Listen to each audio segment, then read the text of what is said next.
Across Africa, more women are giving birth through cesarean section or CS than ever before. But are these surgeries medically justified? The answer, according to the African Journal of Reproductive Health, is no. There was an analysis that was carried out in 2022 that found out that up to 43% of C-sections in urban hospitals across sub-Saharan Africa were not medically justified. And that's where the big question begins. If thousands of African women are going under the knife without medical need, what's really driving this rise? Is it medicine or money? According to the World Health Organization, the safe range for C-sections in any country should be between 10 and 15%. Beyond that, World Health Organization says there is no evidence that more surgeries lead to better outcomes for mothers or babies. But in reality, Africa's rates are shooting far above that limit. In South Africa, studies published in the Lancet Global Health and the South African Medical Journal in 2020 report C-section rates of 70 to 80% in the private sector, among the highest in the world. I'm going to attach a couple of links for you in the description so you can go through all of these studies. And then we go to Nigeria. There was a 2022 study in BMC, pregnancy and childbirth, found 30 to 45% of births in urban private hospitals were surgical. And then you come here in Kenya. Kenya's national C-section rate now stands at about 16%, nearly double what it was a decade ago. So in short, we are actually having double C-sections or CS births than we did 10 years ago.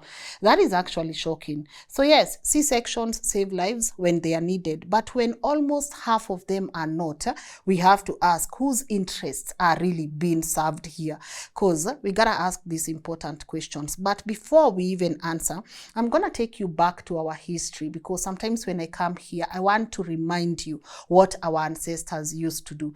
Before hospitals and the whole white courts defined childbirth, African women relied on their own systems, and they worked. In many communities, birth was guided by traditional midwives known by different names across the continent. If you're watching this from Tanzania, you called them Nyampara, or if you're also watching this from Uganda, you called them Omusawo. In Kikuyu, they were called Mwenyenyaku, and also in Swahili, they are known as Mwanamawe, right? These women understood childbirth not just as a medical event, but also a spiritual and communal process. And I wish we get one who still does that. And if you guys know one, please refer them to me, because I would really want to have a conversation with traditional, midwives. And one of the best things that these women, incredible women, did, they used herbal remedies to ease labor pains, warm compresses to stimulate contractions, and massages to help reposition the baby naturally.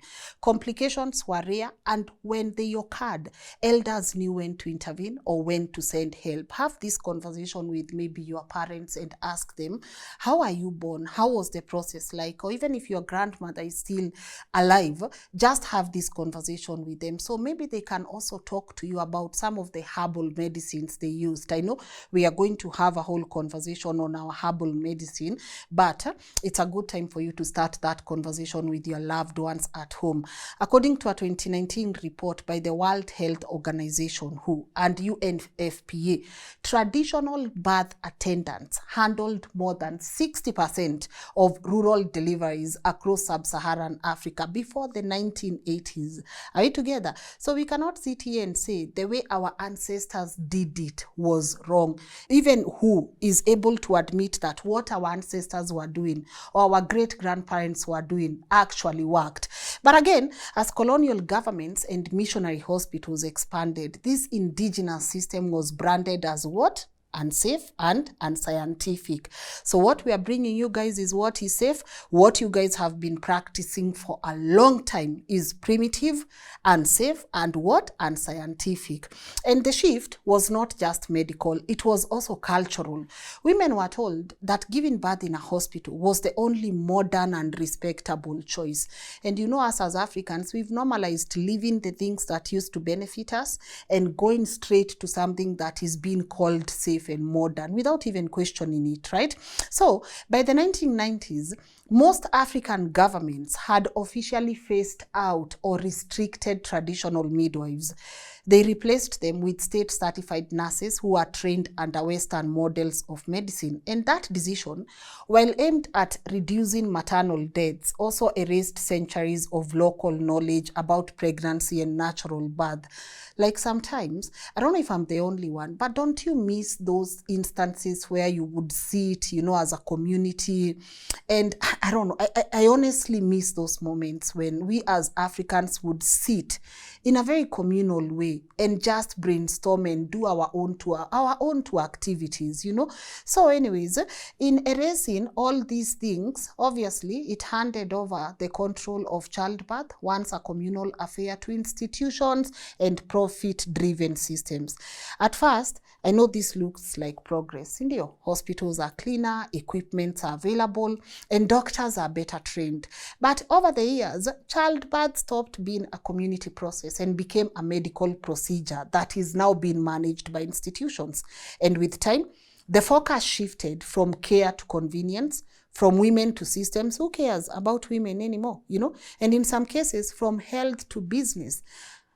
I'm quoting a lot of sources today because I want you to go and dig deeper for yourself. So I'm going to go to another one here. A joint data from UNICEF, World Health Organization, and UNFPA, and also the World Bank. This is one in 2023. It states, there is a research here that states the fastest rise in C-section births is among urban middle-income women, particularly in private hospitals across sub-Saharan Africa. So middle-class hapa, they are the ones who prefer this method, the C-section method, and this is data proven. And many choose or accept surgery because they are told by their gynaes or their doctors, this is safe. And then you go to rural areas, women are still struggling to get a C-section, even when their lives depend on it. And that is the crisis we are now confronting. Childbirth in Africa is both a medical achievement and a growing business sector. Once childbirth became centralized in hospitals, it also entered the economy. Every delivery now has a cost. Consultation, theater fees, anesthesia, hospital stay, and the cost rises sharply when you are going through a C-section. Across many African countries, a cesarean birth can cost 3 to 5 times more than a natural birth. And for hospitals, this difference matters. C-sections are faster to schedule, they bring in more revenue, and they allow staff to plan their shifts. A normal birth might take 12 or even 20 hours. Have you heard those people who tell you they went through a normal birth and the child came after even 28 hours? And now, if we need money and we know through CS we are going to get a lot of money, who has time waiting for you 28 hours to do what? Something that through a CS is usually completed within a few hours. No. Several studies, including one published in the British Medical Journal, note that private facilities in low and middle income countries often perform elective or non-urgent C-sections, mainly for financial convenience. So, next time you sit with your doctor and they are telling you need to go through a CS, Ebu, look at your insurance. How does that look like? Because insurance systems here, they play a role. When you go back to South Africa, medical aid plans cover surgical births more readily than natural ones. And hospitals are reimbursed at higher rates for operations. And this has created what researchers at the University of Cape Town describe as a structural incentive, right? For doctors to recommend surgery, even in low-risk pregnancy. So when you have some women here choosing the procedure out of fear, pain, or post-trauma, many others are guided there by a healthcare system that earns more when they are on the operating table. So whose interest is this really serving? And the real cost of this rise in C-section is not just money, it is also health. C-sections save lives when they are needed. We are clear on that. But they can also create serious problems when done unnecessarily. Remember, this is a major surgery. It involves cutting through several layers of the body, the skin, muscle, uterus, to remove the baby. Evidence summarized in PLOS Medicine in 2018, also cited in World Health Organization maternal health reviews, show that women who undergo CS delivery without medical need are about 3 times more likely to face severe complications, including heavy bleeding, infection, and blood clots, compared to those who deliver naturally. And the African Centers for Disease Control, that is ACDC, also did a research, and they found out, that is in 2022, putting all these links for you guys at the description. They found out that infections after surgery are now one of the top causes of illness among mothers in Africa, that is after the CS surgery.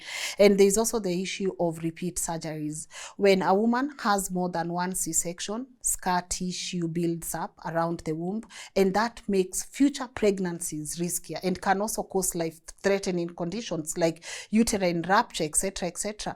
Anyways, guys, maybe I want to hear from someone who has gone through this and tell us what were the pros and cons, and what are they experiencing right now. Let's go back to our research. A World Health Organization supported Lancet Global Health study in 2021 found that women who had 3 or more previous C-sections were almost 5 times more likely to experience serious complications such as uterine rupture or heavy bleeding. And also they are bound to require emergency surgical care in later pregnancies. And recovery time is another concern. Women who deliver by C-section usually stay in hospital twice as long and may take even weeks or months to heal fully. Pain, limited movement, and delayed breastfeeding are also common. So, while C-sections are sometimes the only way to save a life, they come with risks that are often ignored when surgery becomes routine instead of necessary. Governments and health agencies across Africa are starting to recognize that the rise in C-sections need closer monitoring.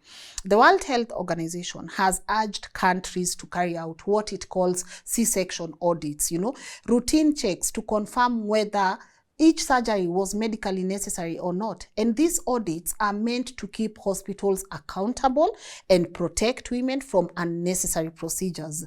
A lot of middle-class women who prefer C-sections also believe that natural birth will somehow, what I'm about to say, will ruin the body, especially down there, that it will make them less attractive or affect their sex life. It's one of the most common fears you will hear whispered in maternity wards and also online groups or chats. But here's the truth.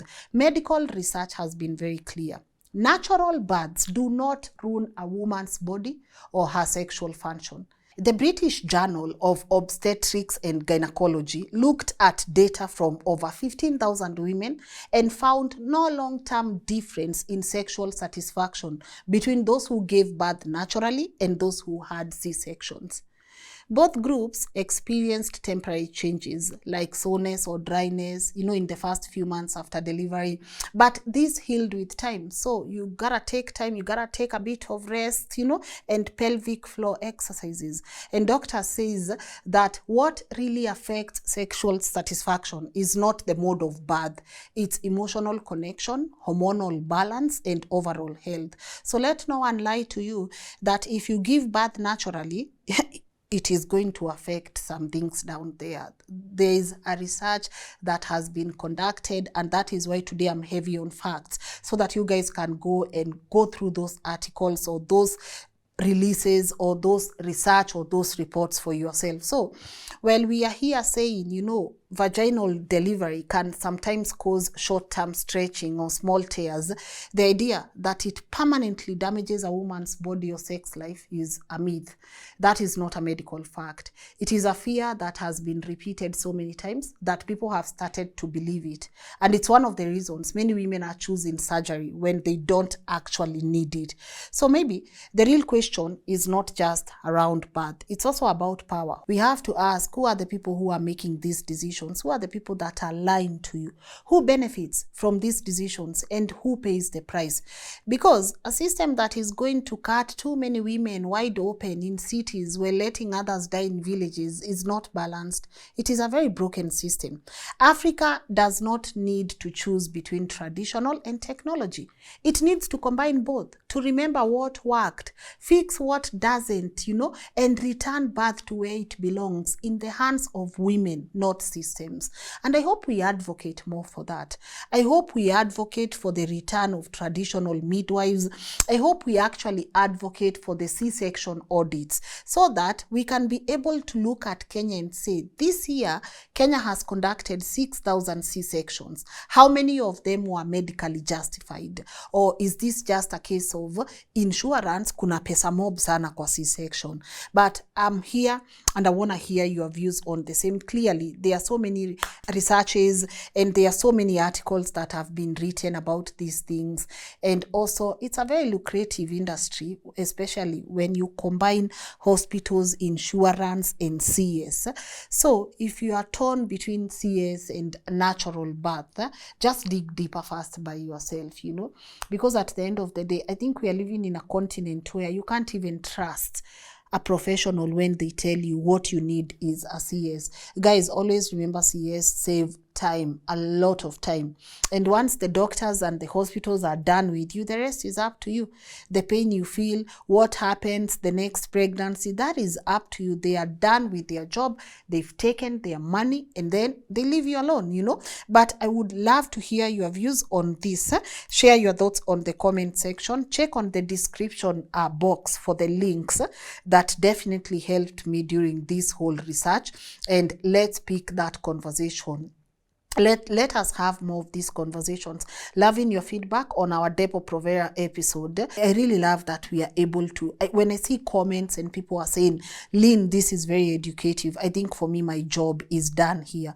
Just making sure that we are gathering all these details, because in the near future, I don't think people will want us even having this conversation. So the time is ripe for us to brainstorm and decide what do we want to do as an, you know, a continent, especially Africa.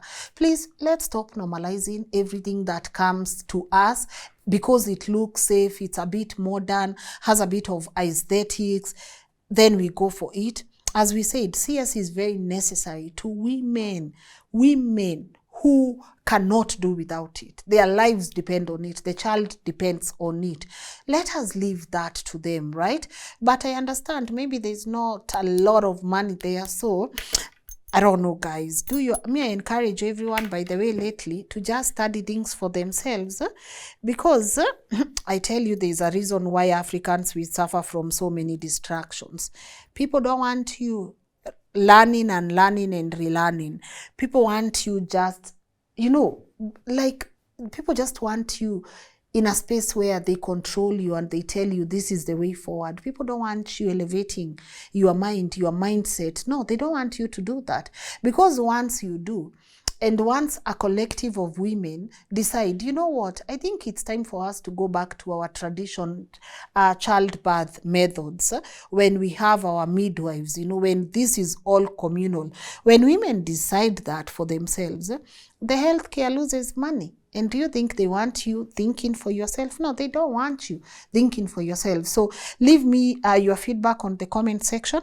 And I hope I see you guys tomorrow. We have an interesting conversation, you know. I'm about to go remove these things from my hair because what I found about synthetics, shay, I was actually telling one of our team members in the morning, hey, where? Tutoe hizi vitu. But I found out quite a lot, and I hope that episode is ready for you to watch tomorrow.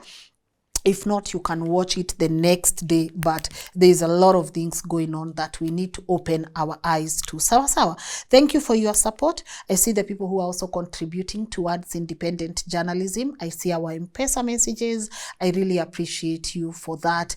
This work sometimes takes a lot, and we wouldn't even do it without you guys. So thank you for your MPESA messages. That is not something we take for granted. And if you're able to also channel your support through our PayBill or PayPal, we totally appreciate. But if you are not in a position to, what do we say? Please subscribe, share this video with as many people as possible so that we can continue supporting independent journalism. All right, so my name is Lynn Ngugi. Thank you to the team that gets to put this work together, and hopefully we catch each other tomorrow. Remember also to share some of the shows that you want me to bring. Yes, synthetics, I found it on the comment section on our Depo Provera video, and I said I gotta look this up, and boy oh boy, which world are we living in? By the way, nyi pia mnajiuliza what is safe anymore? Because me, I'm asking myself those questions every single day. I'm asking myself, si tutachizi, what is safe even anymore? But anyways, see you tomorrow with another thought-provoking video. Take this moment to do the 3 things we are doing: learn, unlearn, and relearn. All right, bye.